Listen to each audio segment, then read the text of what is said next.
On this Saturday night, winter chaos and warnings.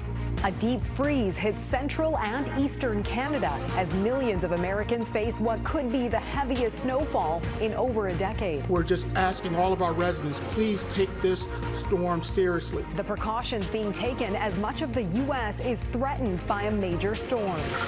The farewell to a former president. Everybody loved him, and it's sad to say goodbye. Jimmy Carter's procession winds through his hometown in Georgia, the heartfelt tributes as his final journey begins.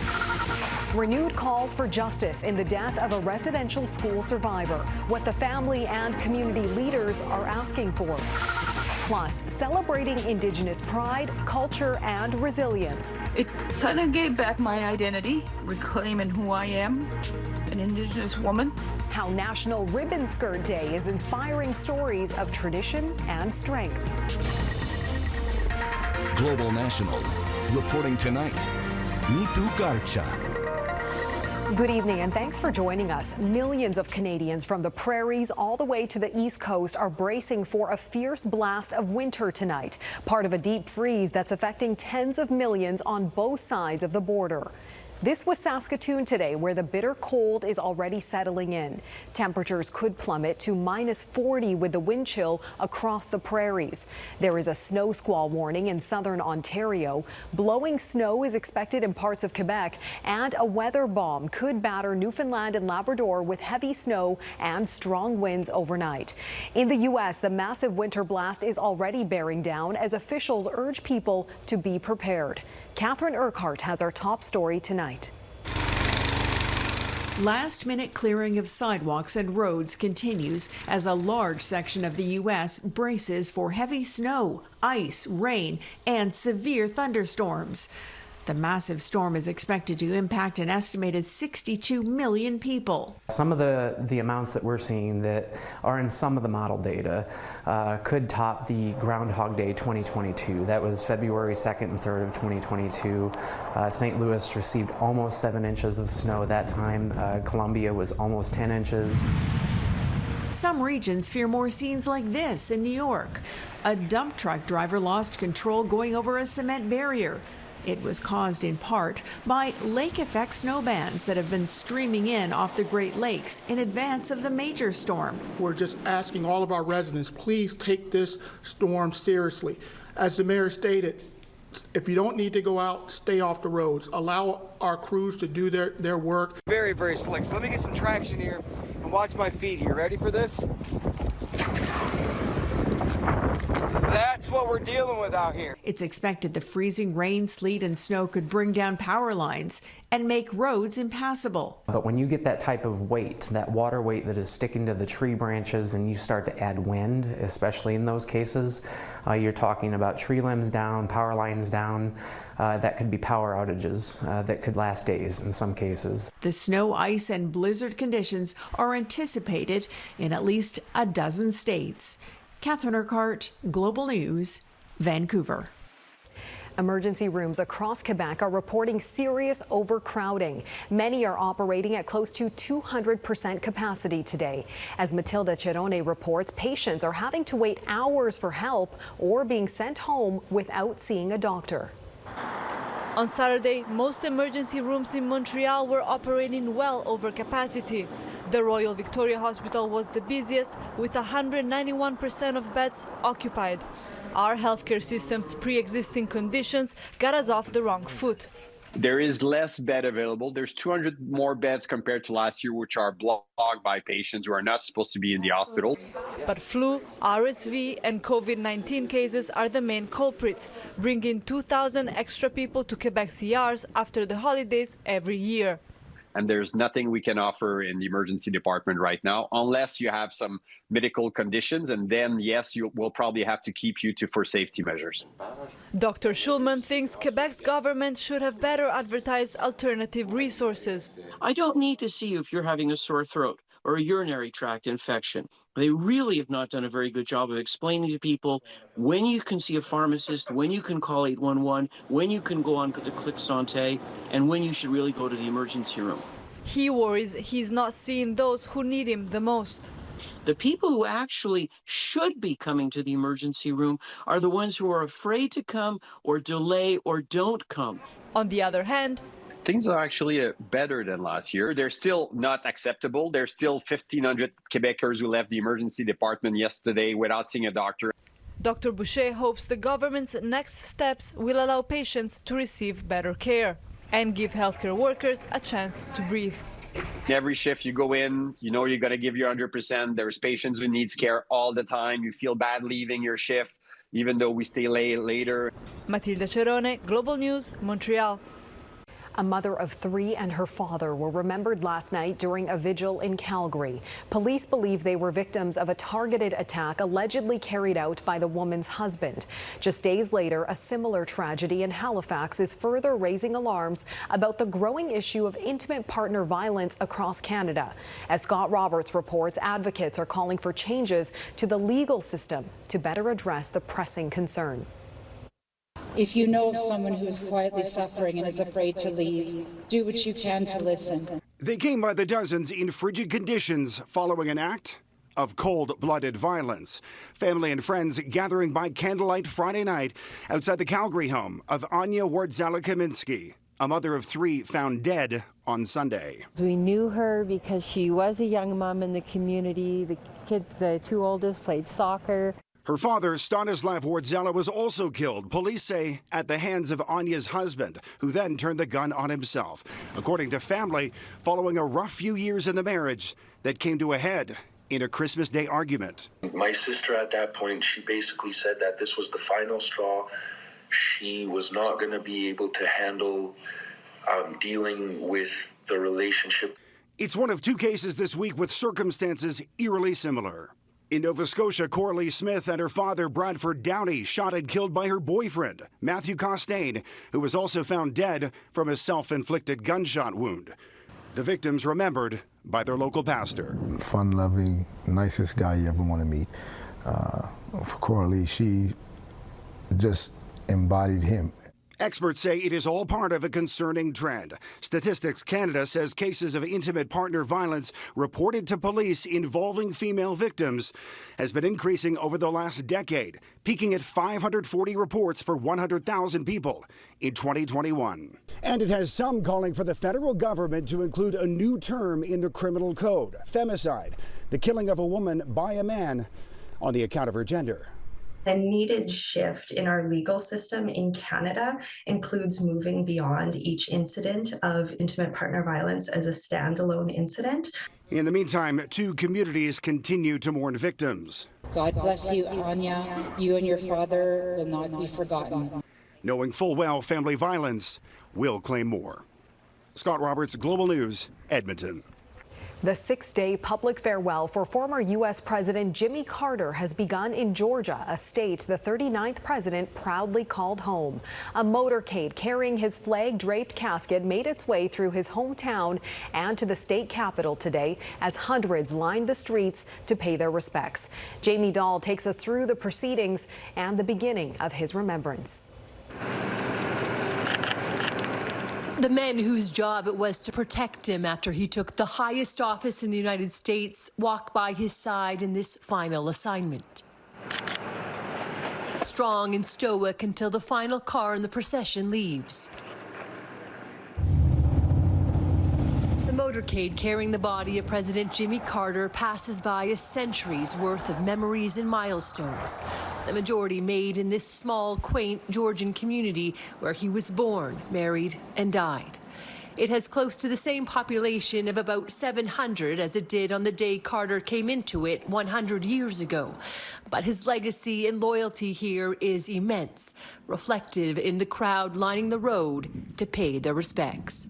I've gotten to know and spend decades with my heroes. Not many of us get to do that, and fewer of us get to feel like they love them and admire them more after knowing them well for that many years. The first stop is at his childhood home, the peanut farm that first cultivated the late president's unwavering work ethic he was well known for. It's a great feeling, you know, that a local peanut farmer was able to make such a tremendous impact on our country and in the world. You know, he was a people person. Everybody loved him. It's sad to say goodbye, but I know he's happy with his wife now. Present arms. The Old Farm bell is rung 39 times for the 39th president.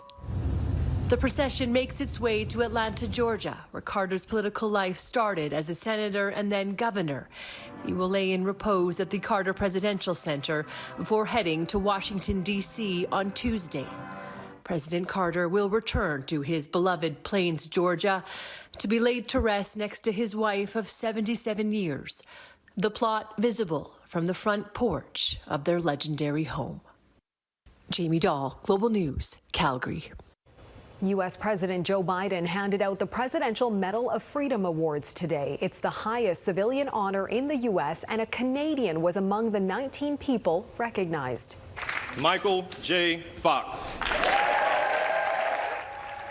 Fox was called one of the most beloved actors of our time, and he was honored as a fearless advocate for people with Parkinson's disease. Channeling his endearing personality to advance treatments, move us closer to a cure, and remind us of the power of American possibilities. Other notable people honored today: Magic Johnson, Jane Goodall, Hillary Clinton, and Bono. A Canadian woman's mission to send tents to Gaza coming up, offering shelter to thousands as the latest Israeli airstrikes have left dozens dead. Plus, families reunited, why thousands of prisoners in Myanmar are being freed today.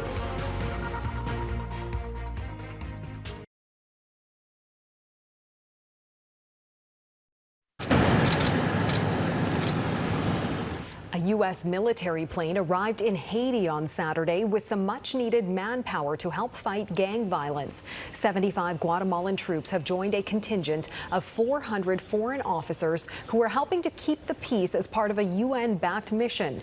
Right now, gangs are estimated to control about 85% of Haiti's capital. Israeli airstrikes have killed dozens in the Gaza Strip today, including numerous children. Gaza's Hamas-run health ministry claims more than 60 Palestinians were killed in Israeli strikes across Gaza over the past 24 hours, with many still feared trapped under the rubble. Israel's military says it targeted Hamas militants in several of the attacks. The deaths come just hours after Hamas said indirect ceasefire discussions with Israel were to resume in Qatar. Israeli mediators are also said to have been dispatched to Doha on Friday. The people in Gaza, they need it. They are displaced, over 2 million people displaced. They're without shelter, without food. So hopefully this is a small donation. People think it's a big contribution, is not. This is a small donation. Hopefully we are able to help. A group of volunteers in Oakville, Ontario are looking to provide some help to those on the ground by delivering some 600 tents to the enclave.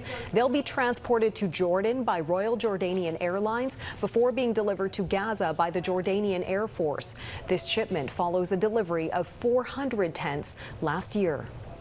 More than 6,000 prisoners were released in Myanmar today as part of a mass amnesty to mark the nation's Independence Day. Cheers from awaiting family and friends greeted the busloads of inmates being freed. They include nearly 5,900 prisoners from the Southeast Asian country, as well as 180 foreigners who will now be deported.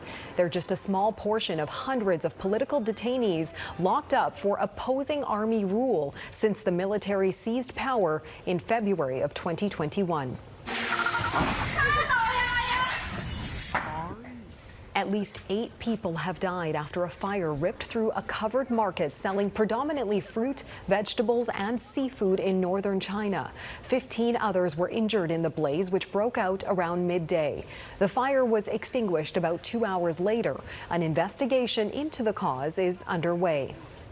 In Florida, SpaceX launched its first Falcon 9 rocket of the year. 3, 2, 1, ignition, and liftoff.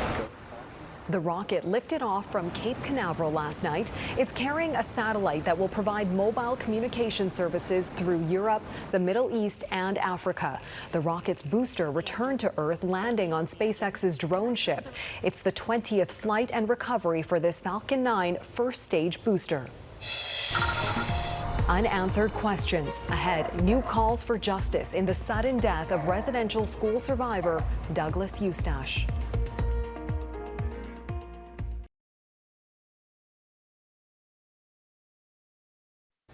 As we reflect on the stories that shaped 2024, one case continues to raise critical questions about justice, accountability, and systemic discrimination. For the family of Douglas Eustache, a residential school survivor, his sudden death remains shrouded in mystery. As the coroner's investigation moves into 2025, some believe this case underscores ongoing challenges Indigenous communities face within the justice system. A warning, some of you may find this story distressing.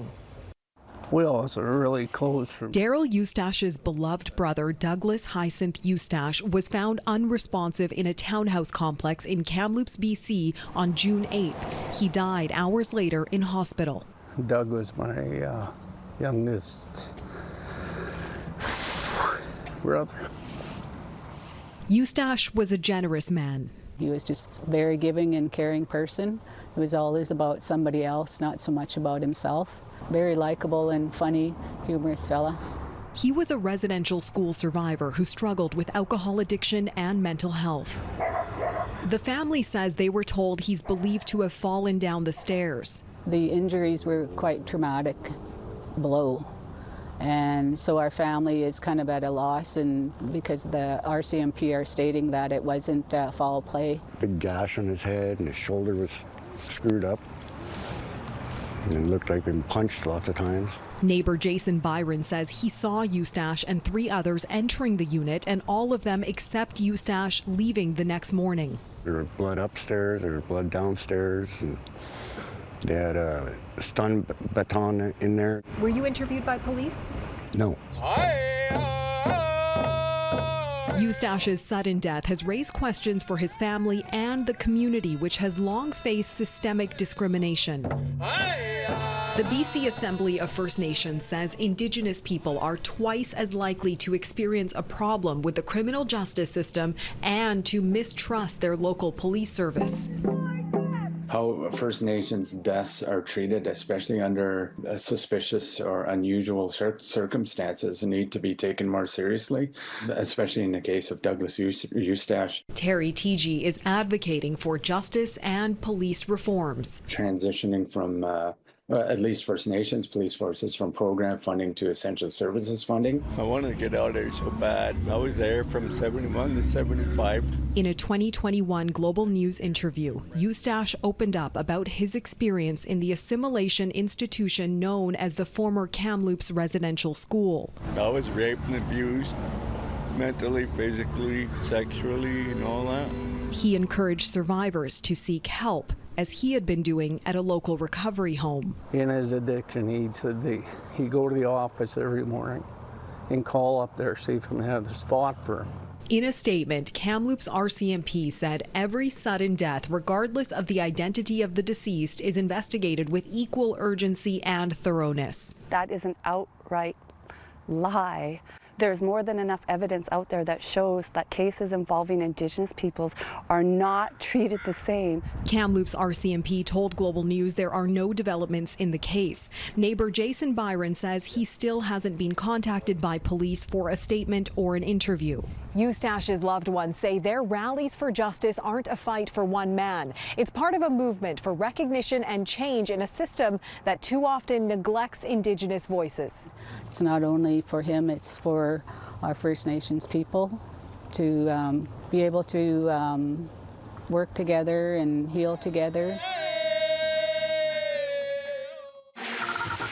There is some support for survivors. A 24-hour crisis line is available for anyone experiencing pain or distress as a result of their residential school experience. You can call toll-free and speak in confidence at 1-866-925-4419. A powerful cultural movement. Next, how Indigenous pride and culture are taking center stage this National Ribbon Skirt Day.